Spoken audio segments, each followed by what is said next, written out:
Blue here.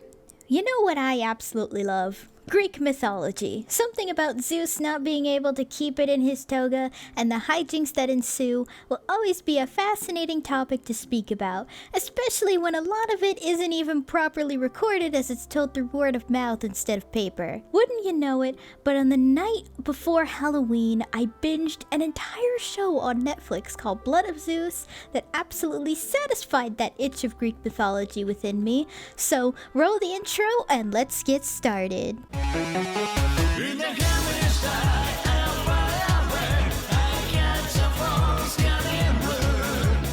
Blood of Zeus has an interesting production, as unlike most animated shows, this one was actually very open in its production compared to most shows that want to keep everything really tight-lipped for some reason. Production started around spring 2018, with character concepts mostly finalized by May 2019, and animation likely went on from October 2019 to an unspecified date, as no one reveals when an animated series finishes its animation. Oddly enough, this series was actually going to be called Gods and Heroes, but was changed to Blood of Zeus sometime during the animation phase of this production. I couldn't quite find an article or post by the creators explaining why the name change, but my assumption is the obvious one that Gods and Heroes is an extremely generic name, while Blood of Zeus sounds a lot more cooler and matches the tone a lot more. The Netflix series was created by brothers Charlie and Vlas Paralampidis. Sorry about that, I don't know how you say anything in Greek, so... whose previous works include the Death Note live-action movie and another Greek mythology-based film called Immortals. These guys really like basing their stuff off their lineage, I guess. According to the interview, the idea for this show came from a desire to bring back the classic writings of Greek mythos, where the gods of Mount Olympus were just as complicated as we are as humans, and adversity was the most admired trait in a person. Fun fact, by the way, quite a few voice actors and animators from Castlevania actually went on to work on this show while they work on season 4 of Castlevania, so that's why the art style looks so similar. They were also inspired by current superhero films, but for the writing of this show, I assume it's the more mythology-based heroes like Thor and Wonder Woman that were inspirations here. Specifically, I felt a lot of Wonder Woman vibes on the aesthetic side of things, though for some reason, Netflix keeps calling this an anime when it's not. That's pretty confusing, but I guess it's for an audience that still doesn't know Avatar: The Last Airbender isn't an anime, but shh, don't ruin the magic for them. With the backstory out of the way for the production, let's start with this review.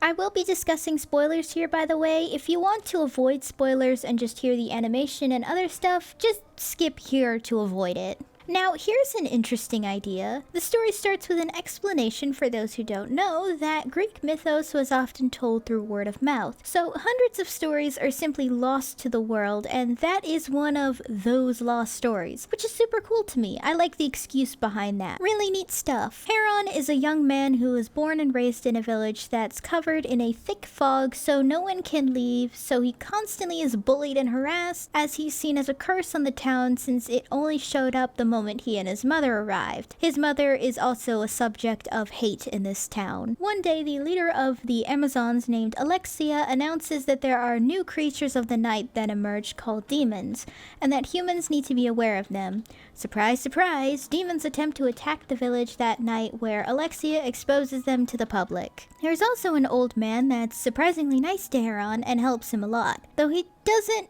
help when he's beat up by 10 guys because he's old and stuff. The old man explains to Heron where these demons came from through that classic Greek tradition of word of mouth. After Zeus defeated the Titans, one of the Titans vowed vengeance on Zeus by creating giants with his blood, where a new war began. The war on giants continued for centuries, as it was basically a tie since neither could defeat the other, until Zeus convinces 2 giants to join his side in helping to defeat their own species. With the help of these giants, they were defeated.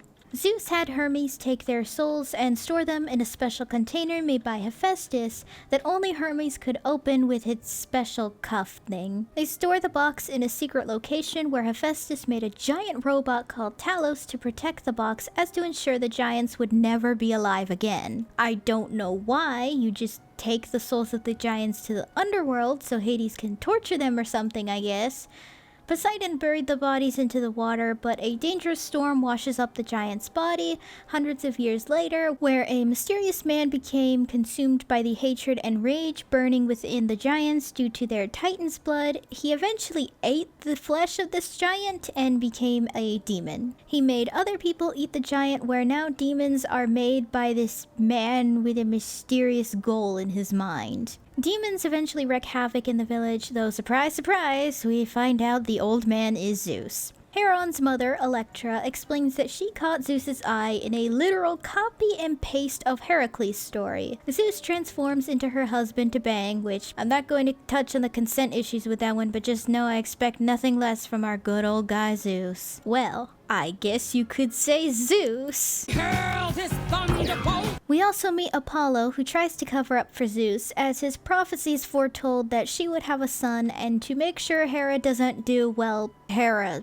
stuff. Might I add that I am mega ultra thirsty for Apollo, by the way. It'll never be Alucard thirst, but damn son. Hera found out and proceeds to mentally torture Electra's husband into knowing the truth about everything.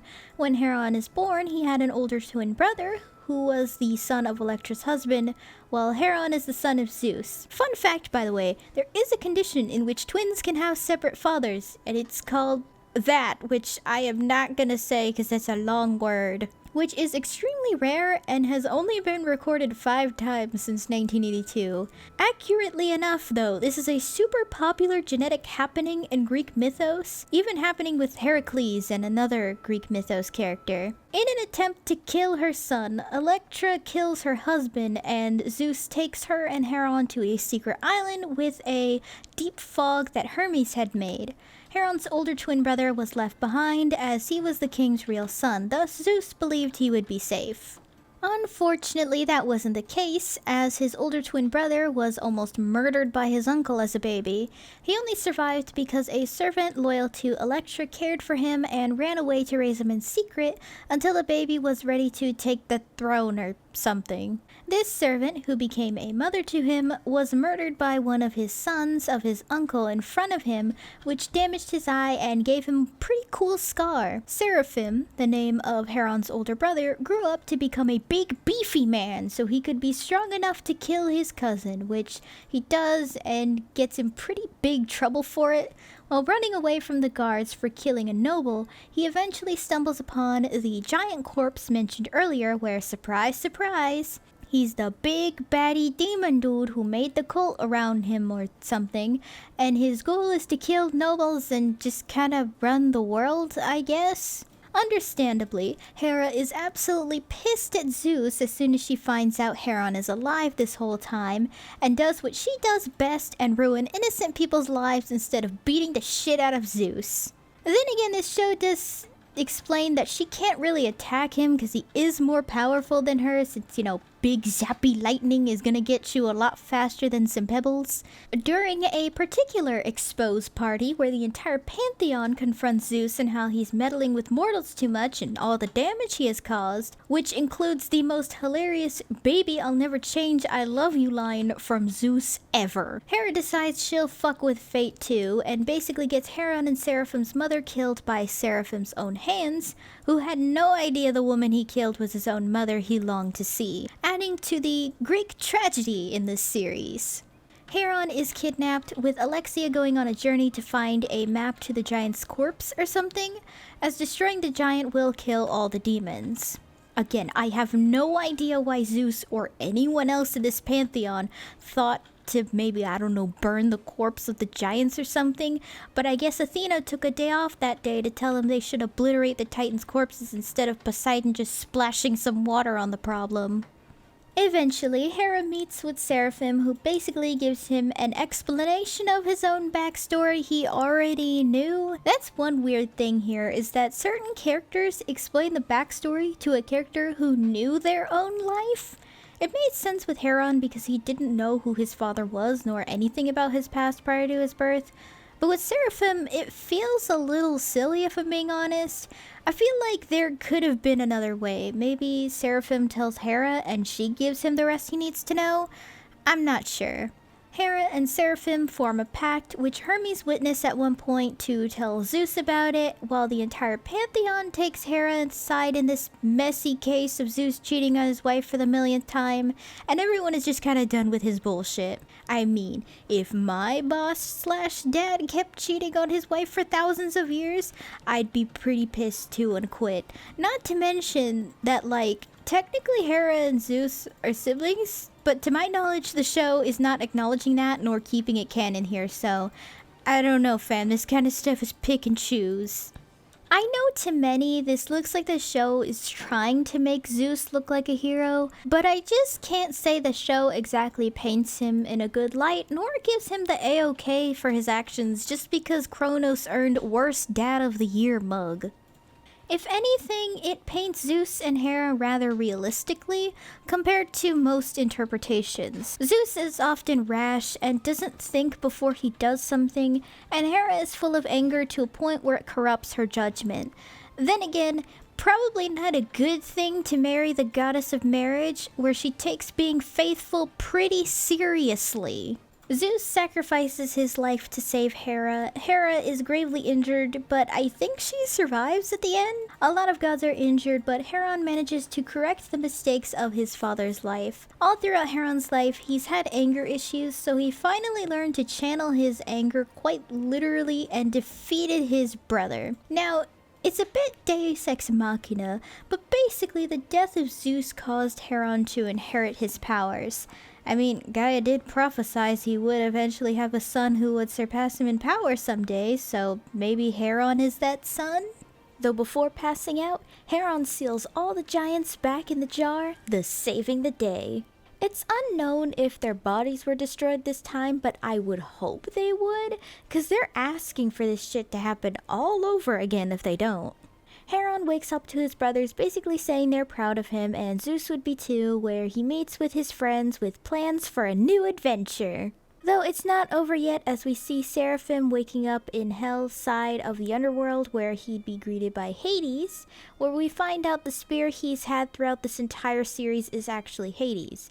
Now, a lot of people think Hades will be the villain of Season 2, which is already kind of confirmed to exist, but I don't think so. One thing people forget is that Hades doesn't harbor a grudge towards his brothers in mythology, and Hermes himself confirms that he was pretty neutral on Zeus's marital problems that almost ended the fucking world.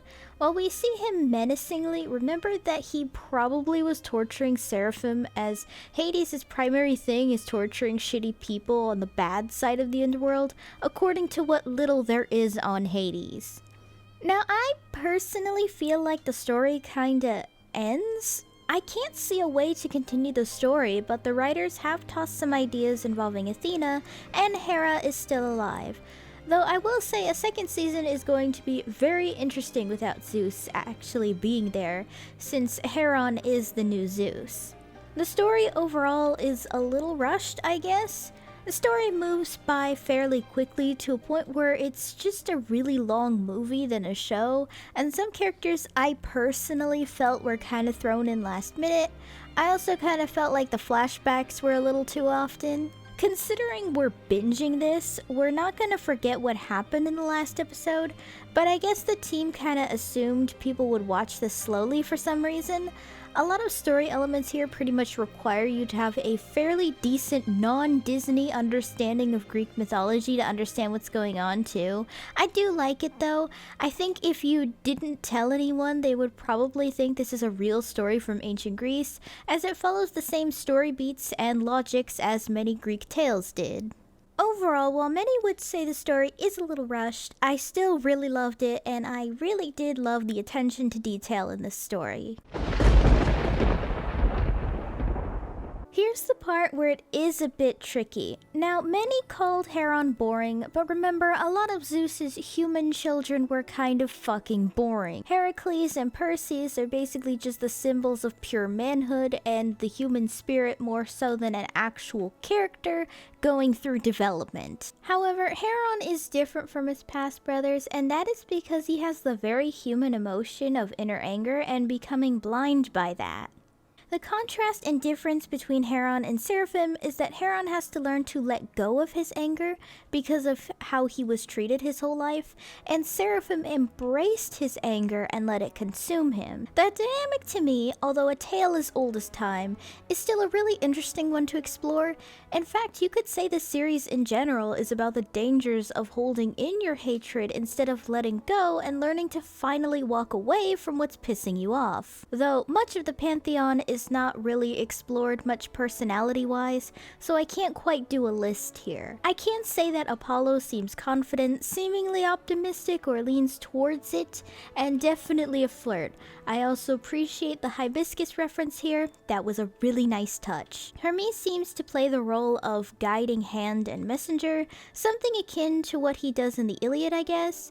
We see he can turn invisible, so perhaps he still carries that role of trickery. Zeus is a mix of his legends and the pedestal people put him on that it's actually super interesting. He's definitely a dick. I really don't think the show is trying to paint him as a morally good superhero, but rather someone who doesn't think with his head and thinks with his... Thunderbolt! Hera is Angie, of course, but I do love her cunning nature.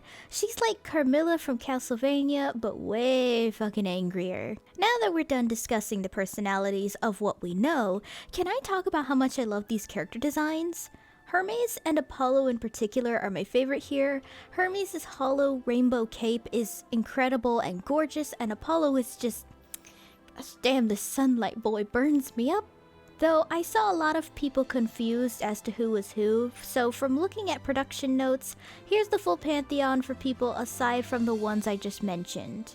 Aphrodite, Artemis, Dionysus, Ares, Athena, Hephaestus, Poseidon, and Demeter. Though there is no Persephone so far, which has me super interested if she'll appear in the next season, since I really love the happier interpretations of Persephone and Hades together, where they love the hell out of each other and Demeter is just an overprotective bitch. The human characters are alright. Alexia is really the best one here and the most memorable, but other than that, most are kind of forgettable as they're outshined by other characters, or they appear so little that really they're kind of forgettable. Overall, while some characters were lacking in depth, they certainly made up for it in design as they look absolutely amazing. Even the giants' designs are absolutely incredible. I mean, this one looks like a badass Dark Souls boss. Most of this animation was honestly really good. The quality and style itself was strong and on point, but sometimes I did notice a heavy choppy frame rate to a point where I thought my internet was going out and Netflix was trying to buffer or something, and a heavy reliance on slow motion impact compared to Castlevania, which has more impact of something like a fast-paced action. Though I have to say the backgrounds for this series were absolutely gorgeous, especially nighttime and sunset scenes where they just looked breathtaking. Even Olympus looks beautiful, which is hard to do since usual depictions of Olympus are just Greek temples made of clouds, which is pretty, but it can get pretty generic, so it's nice to see that Olympus looks unique here. I just wish the animation itself was more fluid, since the choppy animation scenes were pretty frequent, but it may get a higher budget in Season 2, so a lot of these criticisms could be fixed in the future. Overall, the animation is amazing, but is definitely choppy in a lot of places due to possible budgetary reasons. While the series has flaws, such as reminding us of the plot of the show when we're literally designed to binge this, some characters don't really have much of a personality, the animation could be a little choppy, and maybe it was a little rushed overall. I genuinely really loved this series. It was short, but I enjoyed myself a lot, and it really did a damn good job at referencing Greek mythology. While there are some inaccuracies here and there, I give it a pass because some references could be kind of creepy, and some were references to movies I already genuinely love. Overall, Blood of Zeus is a really good show. It's not the main course that is Castlevania, but it's an appetizer I absolutely love, and I do hope there's a season 2 eventually, because I think there's some stuff that can be done with this story. Let me know down below what you guys think. Do you love Blood of Zeus? Do you hate it? As always, let me know down below. Hey guys, thanks for watching! If you liked the video, be sure to give it a thumbs up and consider subscribing if you're new. And if any older new subs would like to help support the channel in any possible way, my Ko-fi page is down below in the description along with all of my social media. For any subscribers, new or old, who would like to help with video ideas or maybe just want to talk about anime or something, then I have a fan server linked down below. See you next time!